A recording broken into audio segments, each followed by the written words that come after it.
Morning students, in previous video you have learned about principal branches for all inverse trigonometric functions. Now we will understand about properties of inverse trigonometric functions. These properties are helpful in solving various questions related to inverse trigonometric functions. So our first property is sin inverse sin x is equal to x, where x belongs to the principal branch of sin inverse x, that is minus 90 to 90. This property means if we have to calculate sin inverse sin 2 pi by 3, 2 pi by 3 means this angle lies in the second quadrant. So this is not equal to 2 pi by 3. Means sin inverse sin x is equal to x only when this angle belongs to the particular principal branch of that inverse trigonometric functions. If we have sin inverse sin pi by 2, in that case the answer is equal to pi by 2 because this angle lies within this particular principal branch. So sin inverse sin x is equal to x when x belongs to the principal branch of that particular function. Similarly, cos inverse cos x is equal to x when x belongs to closed bracket 0 to pi. That means cos inverse cos 2 pi by 3 can be written as 2 pi by 3. But if this angle is not within that branch, now we cannot use this property.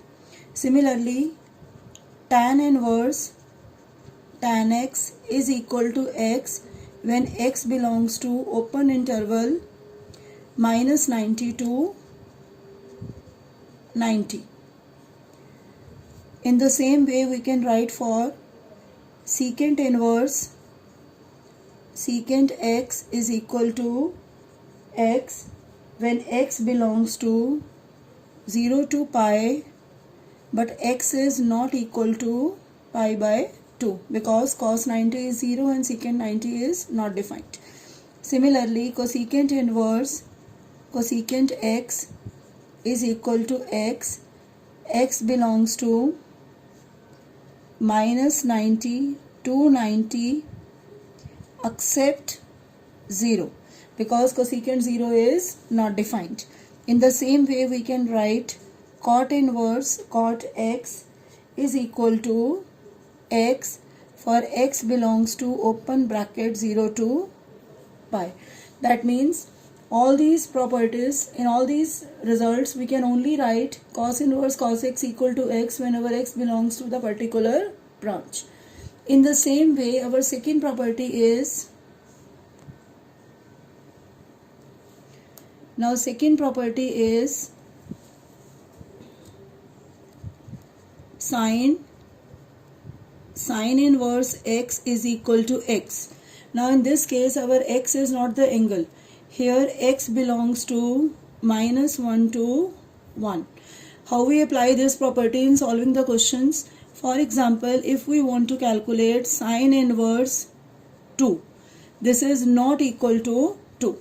This is not possible because this number must lies between this closed interval minus 1 to 1.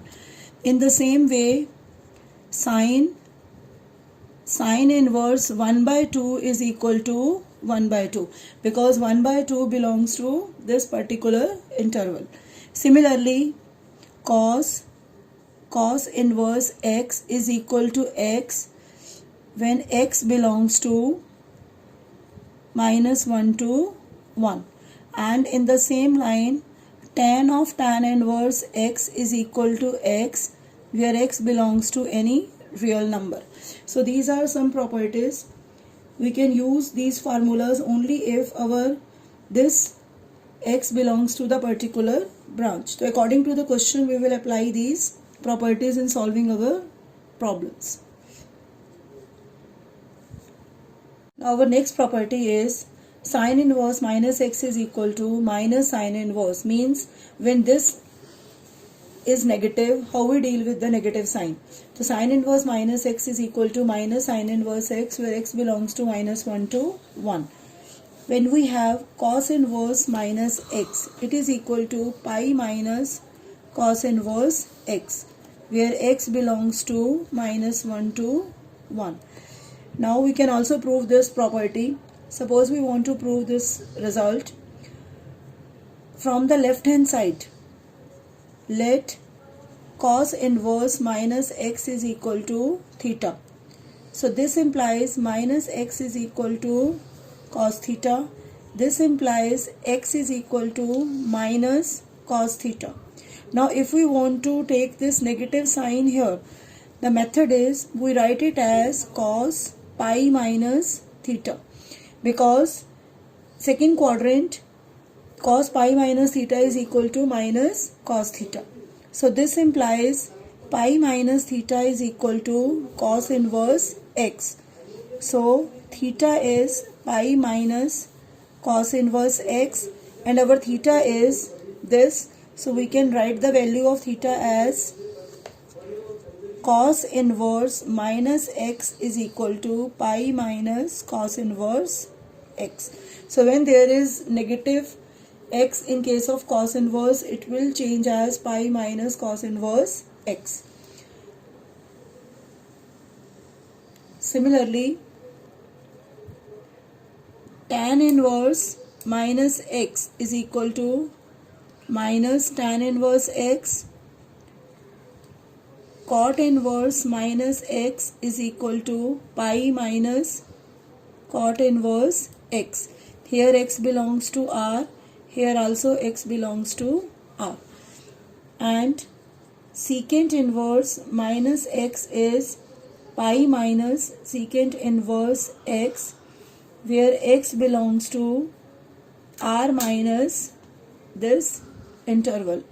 Same, cosecant inverse minus x is minus cosecant inverse x. X belongs to R minus this open interval. Now for example, sine inverse minus 1 by root 2. This is equal to minus sine inverse 1 by root 2, and as we know sine inverse 1 by root 2 is pi by 4. And if we want to write cos inverse minus 1 by root 2, this is pi minus cos inverse 1 by root 2. This is pi minus pi by 4. So we will have pi by 4.